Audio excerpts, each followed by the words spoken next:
I'm often asked what might be top tips for employers who are doing their best to manage somebody who's had a diagnosis of cancer. And in many respects, they're very similar to those that I would offer to employees. First of all, it's really important to talk to the employee about their circumstances. They may not want to talk to you, they may be very emotional or upset. I think it's very important to sit down quietly and ask them how they are and how you can help them, and also get their permission to let other people know, particularly HR, as necessary, what their situation is, because as you will probably be aware, under the law you cannot divulge somebody's diagnosis of cancer to anyone else without their permission.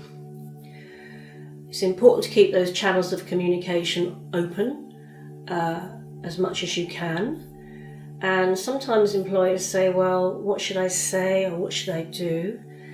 And there are 3 little words to use, which are, how are you? And if you know the person's not well and says the classic British response, I'm fine, then ask again, come on, how are you?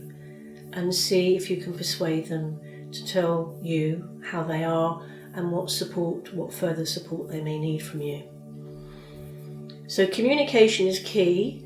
Second thing I'd say is making sure you're aware of that person's cancer diagnosis and find out for yourself what you can from websites, the good ones, Lymphoma Association, but others like Macmillan, about that form of cancer and what a standard diagnosis or that person's diagnosis will mean in practice. I think another thing is to expect the unexpected. Your employee may be fine one moment and be less well the other. Recovering from cancer is not a straightforward progression, with each week after treatment being better than the last week. It's a bit of a roller coaster for everybody. So it's important to be flexible in your planning and your thinking as to how that person's going to recover. It takes time, and very often what you might think might take only 6 to 8 weeks is going to take well over a year for that person to recover. So be patient, be flexible, keep talking.